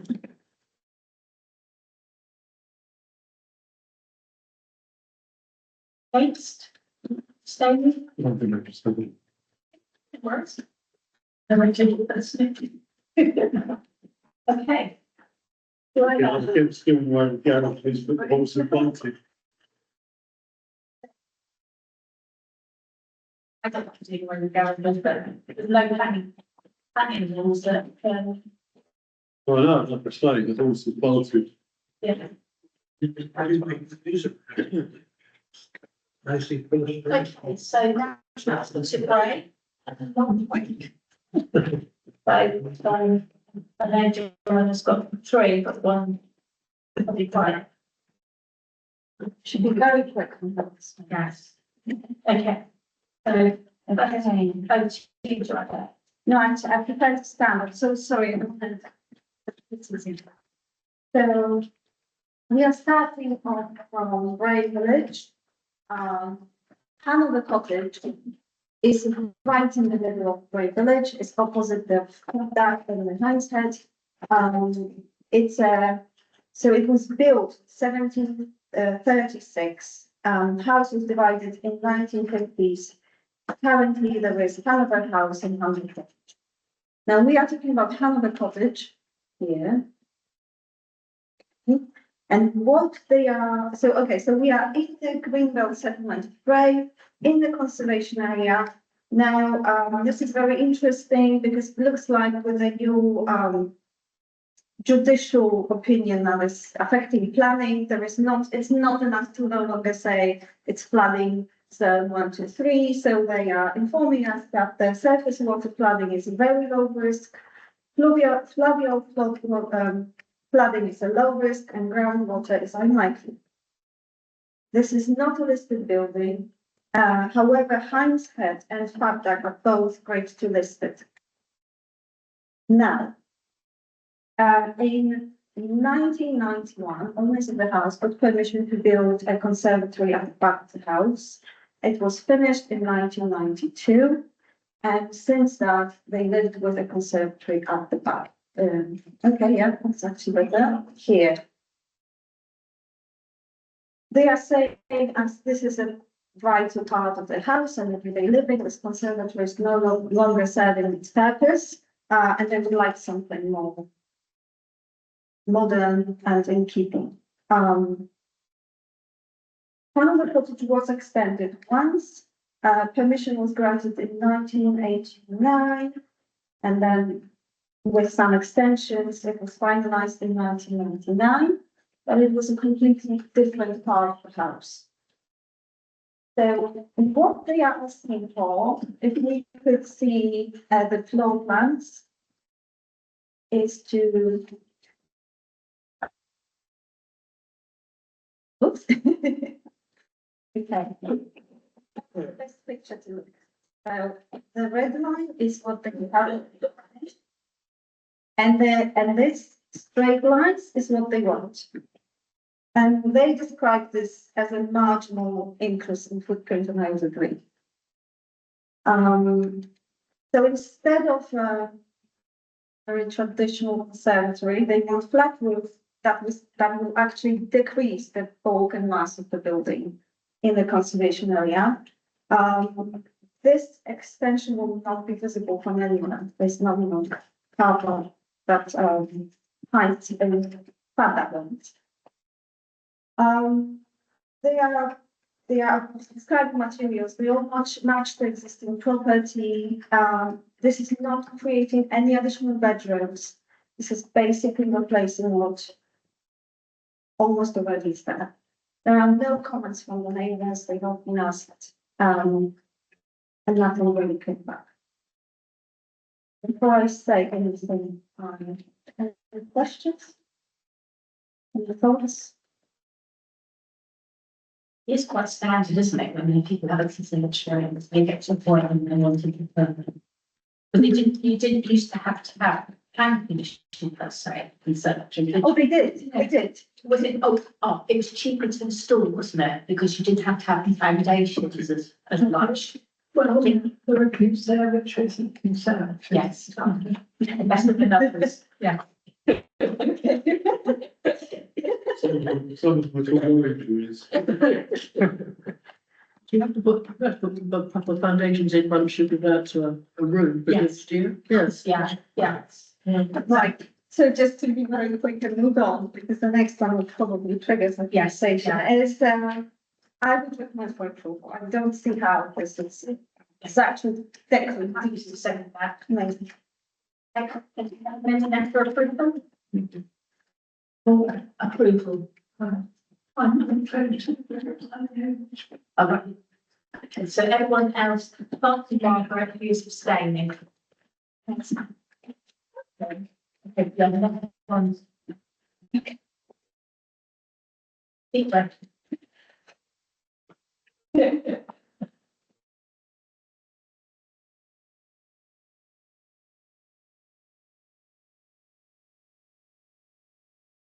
Okay.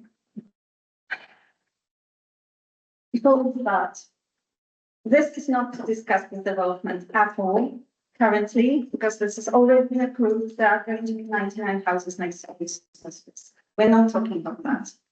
As part of permission to build 99 houses, the developer is required to submit within 3 years a separate plan application for access, appearance, layout, and scale. And this is what we're talking about.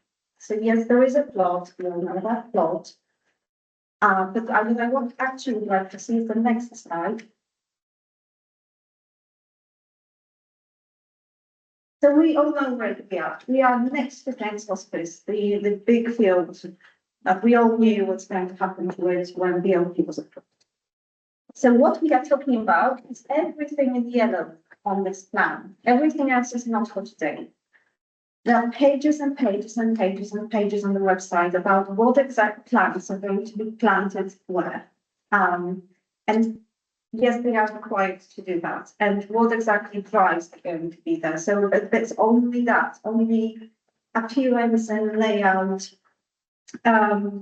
Because the application was approved April this year, and it's not a green belt, not a conservation area. The thing I want to draw your attention to, that actually several residents mentioned, is in that plan, everything seems to be, you know, everything they promised they're trying to do.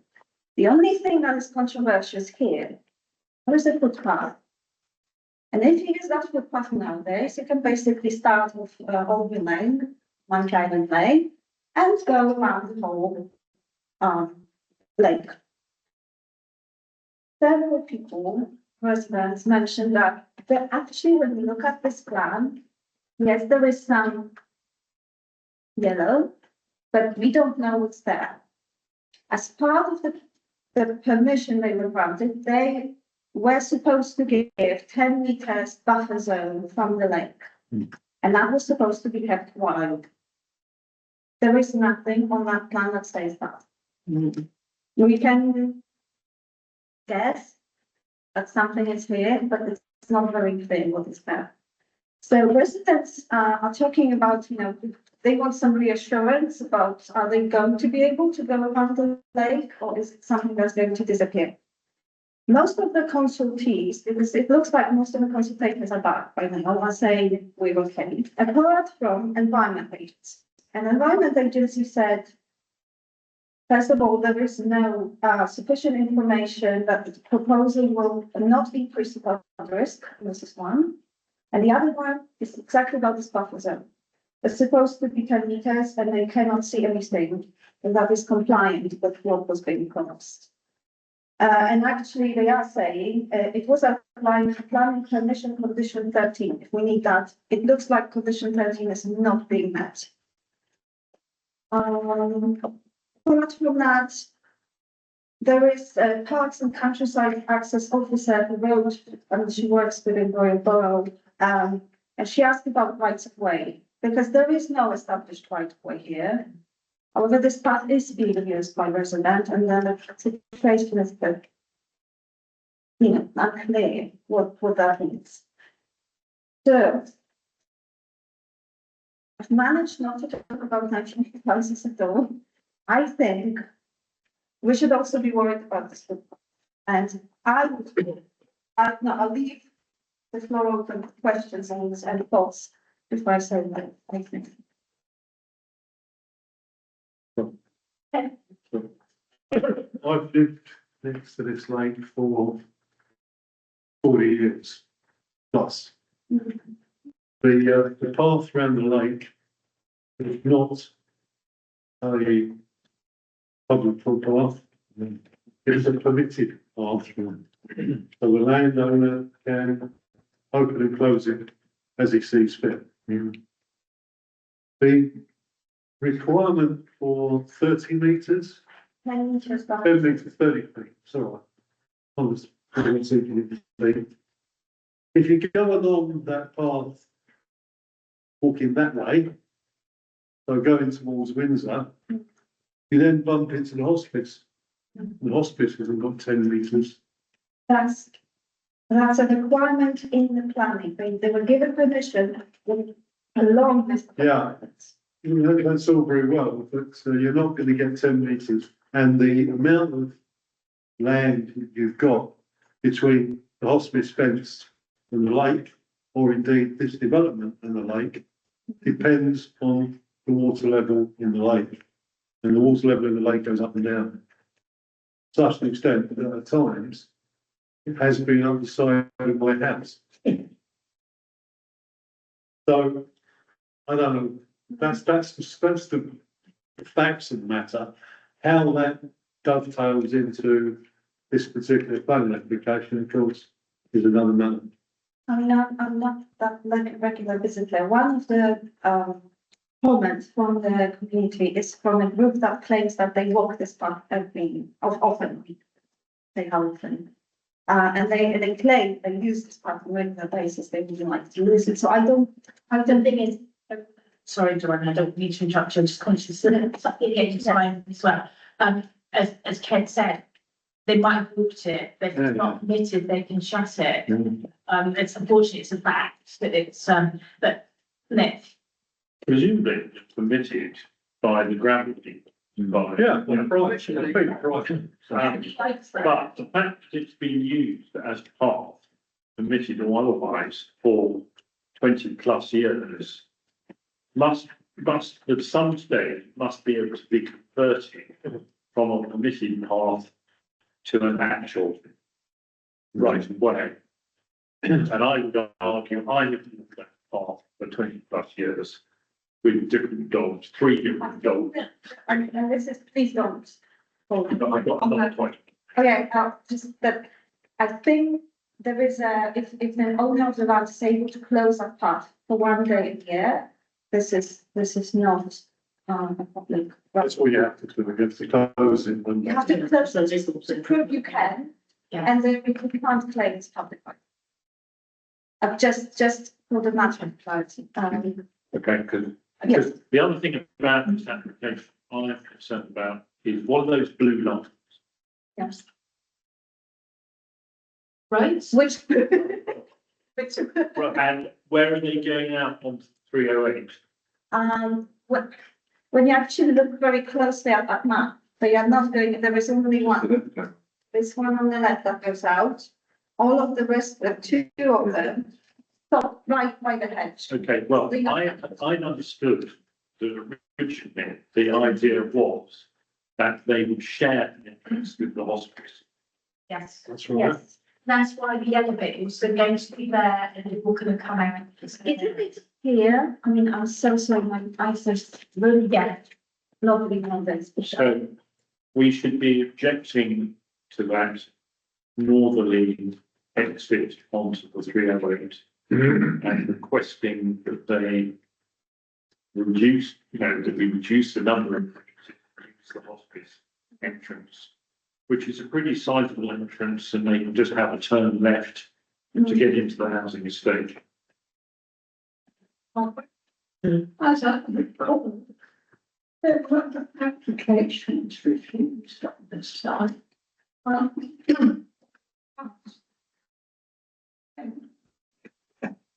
It was permitted for them. That's it. Mr. Edmonstone afterwards.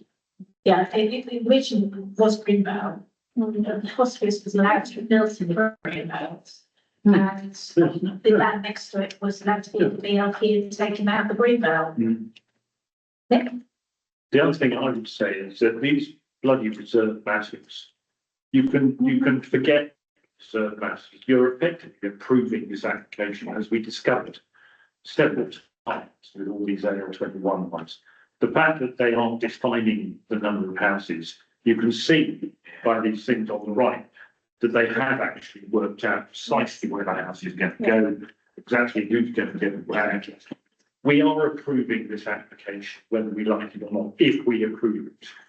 And I would strongly suggest we refuse it wholeheartedly on the basis of. Yeah. So actually, that's, I got that, because I think we should refuse it. I guess you're a second.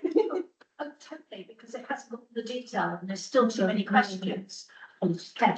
Also, if you recall, when the hospice turning was being proposed, and there was going to be a filter lane and to facilitate the right turn into the that never happened, did it?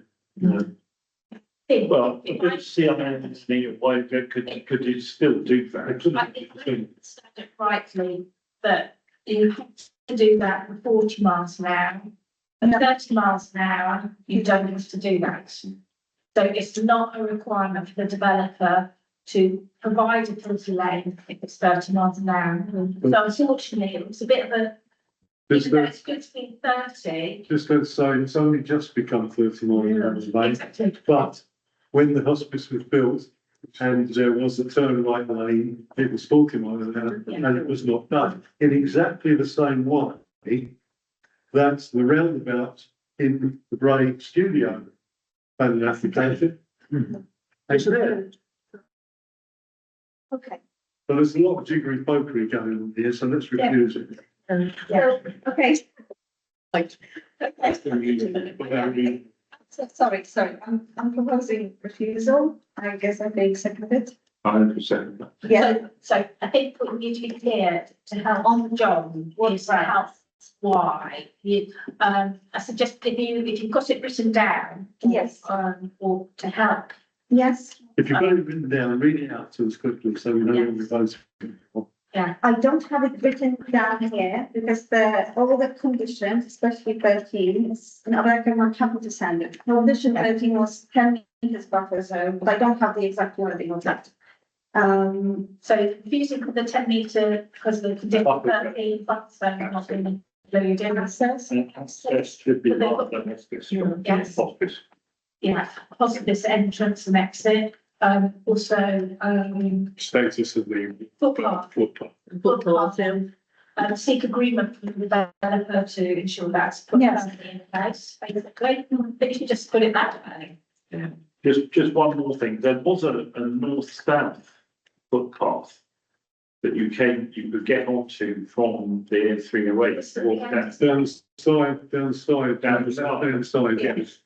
So it's not just the front round the tent, with the accent get on into. So that one That's is the a public footpath. There is, Yeah, it's probably, because it actually has got a sign in it, hasn't it? When you drive past, you can actually see footpath. Yeah. That's registered, it's just the one around the lane. Yeah. That's a query, but I think, the developer should be. Okay. So anyway, that, what's it for us? They have to leave it free anyway. So we have 3 reasons. Proposals are coming. this is good. Any other ideas? Well, that'll do us for starters, because I'll come back again. Yeah. It will come back again. Oh, it will, but that's one reserved matter, so. Well, what about the impact on the floodplain? Oh, this is what the environment agency is saying. There is insufficient inflow. There's not, regarding flood. Ken's experience with flooding around his ankles suggests it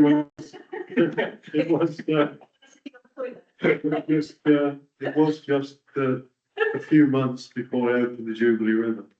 Oh, okay, so. And you've got to remember that everybody in the country paid £3 to make sure that my house didn't get flooded. alongside the Queen. Which was terribly great. I'm just saying, I think that's part in you know, probably in the last 3 or 4 years, where the water level has been, you know, I've been waiting in my wells along that bit. Probably just a bit before the hospice and a bit that sort of corner. So Joanna, apologies, going through I'm sure there were lots of objections. What was the general feeling? Actually, not that much. People are sorry, gents. Gents. I need the, because I think it would be good to capture what the residents are saying and doing it as one. I'm happy to write to John and do a summary of what I've seen, but what I've seen so far from residents is about the footpath. Is the biggest concern. Yes. Okay, so our concern. And actually, there is not that much comparing to previous applications, there's thousands. So one concern is the access onto the Windsor Road. Yes. Yeah, and I wonder if we're shooting ourselves in the foot actually, because the amount of traffic that goes into that car park of the hospice is with another, It's too much. possibly 200 cars. Yeah. 100 houses, 2 people going to work each It day. needs a separate, really. Keep that there and actually have an additional one to help alleviate any pressure, so it's not just one exit and entrance into the site. I think They're all right by the buildings around about, because you get distinct chunks of traffic going down that road. But But the thing about the hospital traffic is it's not necessarily working class. It's, you know, post working hours, it's a lot of young mummies getting coffee, you know, dogs, take their dogs coffee and, you know. I think that's a very good point, about that extra, that they should revisit the idea of using the access to the tunnels as an extra. Yeah. they've always underplayed the amount of traffic coming from this estate. Yeah, and I think that the idea of that having separate and extra in it is a very good point.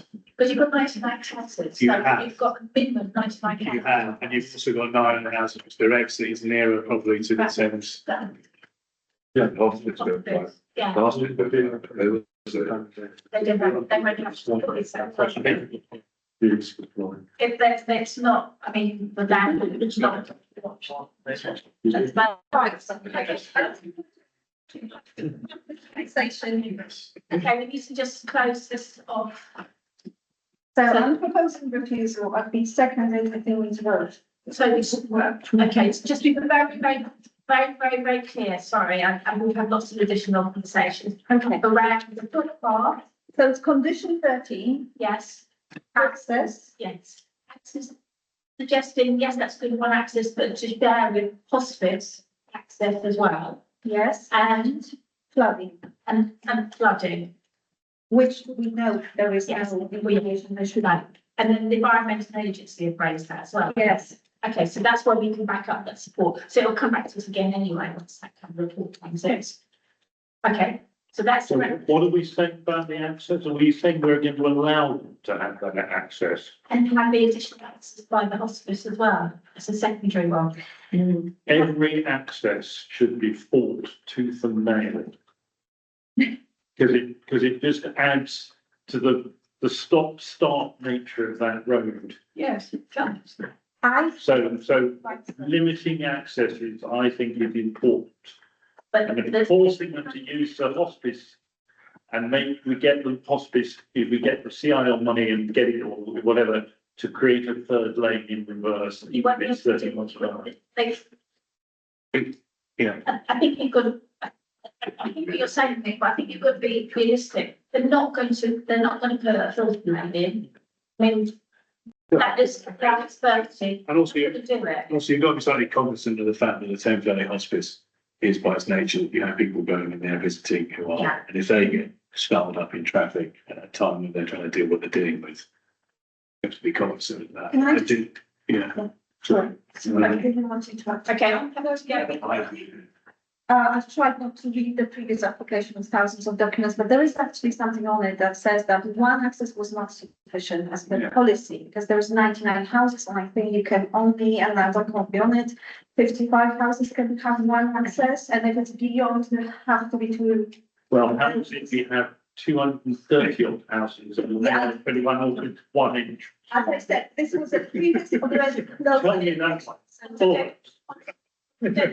road as well, which is bad. Yes.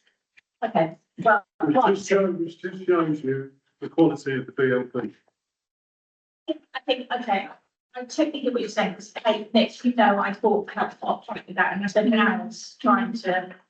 So I think we should take the chance to try and make this right, and I think we should ask for a second exit. Yeah, we should. Just exit, Yes, I should. sharing it with them, 100%. because the other bit is they could have, at the bottom here by the hospice, bit further along, that yellow bit there is land.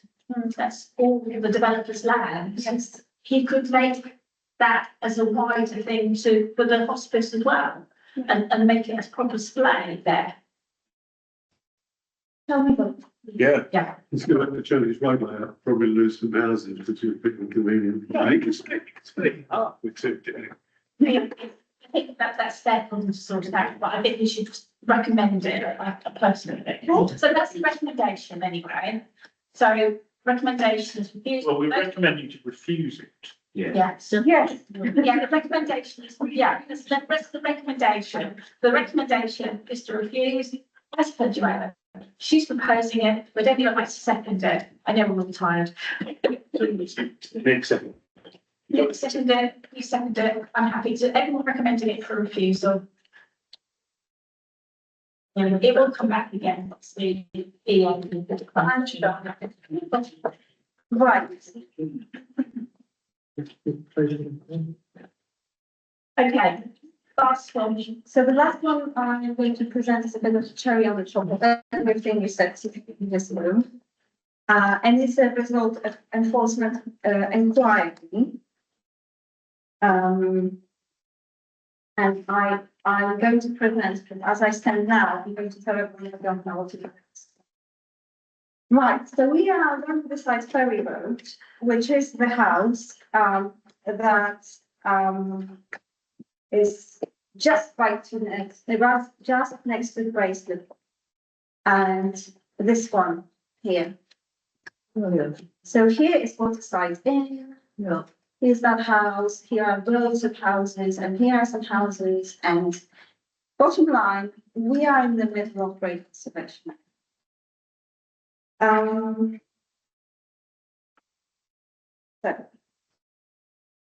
in 2022, the owner of the house decided to change the windows. The windows were changed from this to this. Well, that's existing. Yes, both is existing because the owner is saying this is existing, but the planning application has to call the previous state existing. So when you look online, this is existing and this is existing.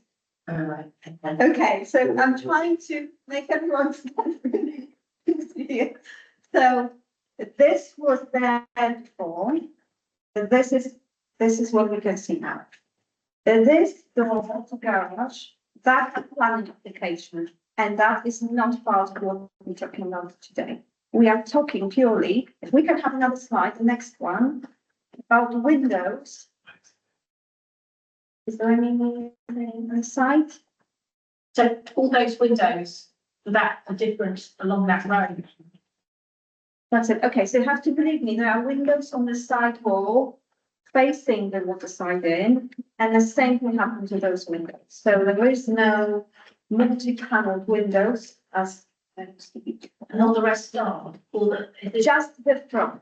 And so now I have to say here, technically, when I read the conservation area for Bray, it does say, and they raise it here, protecting the front of the house. However, this side is very much visible from the road, and yes, anyone coming to this, we can see the new windows. They have changed wooden traditional multi-paneled windows to UPVC. That just looks like that. When I read the whole document, they provide the sole argument they have is everyone already did it. And when you walk down that road, it's hard to disagree. Everyone already did it as well. So I wish it said that makes sense. But as per our conservation area, we try to retain as much traditional look and feel, not necessarily the exact original windows, but as close to them as possible. I did raise an application very some time ago. Someone was undergoing a huge renovation and they did change wooden for UPVC and the Royal Board came back and said they look the same. So I don't know what to do with this one because we're either going to be consistent and say, no, your neighbours might have done. Is this owned by a family? No. The one that they said it was all right, It's not. was owned by a family share. Has So, that no. something to do with it? No, this is like private listener. So go back to the one we were talking about earlier on, the modern house. So, you know, again, modern, in the conservation area, conservation officer, natural materials like tiles, etc., and not UVPC. The fact is, sometimes you can get a really good UVPC that looks exactly the same as the wooden ones next door. Yeah. So it's not such an impact. So my gut feeling is we should review this. But also as well, it's the nature of the windows. The design of those windows. I mean, it seems to me that if you wanted to just be a UVPC, they could get bespoke made UVPC windows, which is wet, so the design of the. So, Yeah, fine. sorry. So that's what my objection is as well, so the fact that the window totally different. Two arguments raised by the applicant here is one, I wanted to see the river. Oh, good. Well, And second, this was in place since 2022, so it's not a harm, really. No one noticed since 2020. I mean, someone did notice, really. It breaks my heart that people in the conservation area change windows from. So the fact is that they've been made to put a planning application that says a lot. So I think a lot of people here are saying no. Yeah. I think you should make a recommendation. Right, so I will. Sorry, pressurise you. No, I recommend for refusal, and if anyone in the village also said that you can consider my good thing. So, Also, Okay, well, recommending that for refusal. Can you hold recommending that refusal? That brain, I think. Well done. Can I sit down on the councillors very quickly? Very quickly. So well done, you've got through that. So, planning decision, education, and decision appeals. I was going to bring it up under council forum, but as we're actually through running out of steam a bit. But you'd like to be advised of the two appeals that are going on at the moment. Could you, if you've got any objections to, we recommend for approval, RBW recommend for refusal. So we're odds anyway. If you feel anything strongly, can you make sure against that? But knowing you can't change our decision, but just please look at it and make sure you do that. Enforcement methods, well done to getting updates. That's great. I think enforcement at the moment is, or as it always has been, I think it's short staffed in RVWM. Licensing applications, no licensing at the moment. So if you want, I'll send links to your website if anyone wants to have a view on. Studio application, well, we hear on before the end of the month, so that's not going to change. Paints list, has everyone read those and happy with that? So can somebody propose and second, please? Can somebody propose and second? They're happy with the paints list? well, I've signed it, so I'll propose it. Okay, and we'll recommend that for approval. Against? Abstaining? Okay, councillors forum. As Dr. Clark alluded to at the beginning of the meeting, there is a planning schedule now out for the councillors. Please note, it's your responsibility to find the councillor to talk with you. I spoke with Derek tonight because he's not here.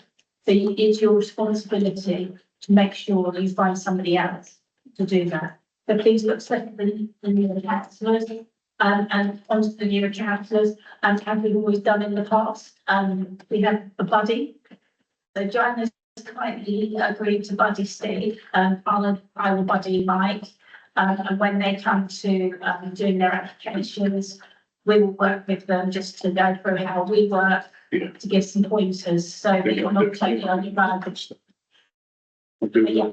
Yeah, so the schedule there, just make sure you know, and if you can't do it, please let us know. And that's it on councillors. Joanna wants to say something from me. Purely it was for transparency. I've already met with Steve and we went over a planning portal and how do I do it and what kind of pointers we always look at and what needs to be covered. The last dog newsletter had some absolutely amazing training, and I'm actually thinking about taking introduction to planning because a little refresher never killed anyone. So it actually takes 2 hours and it's delivered online by specialists. So I was going to say, new councillors would like to. Amazing. So I'm going to join. And apart from that, there are some amazing other trainings that might come handy at some point. And then absolutely, in a very good, with a very good will. I think we need to be very, very, very careful when we say anywhere on email that we approve or refuse anything. It happened today at the meeting, and we never ever approved or refused anything. We only recommend, and we are only consulting. So anything that goes out of this council, I would please ask that we do not claim those we don't. And that's everything. Thank you very much, everyone. There's plenty of time left. Meeting closed. Next meeting is Monday, the 2nd of June from the 7th. Thank you very much, everyone. We did really.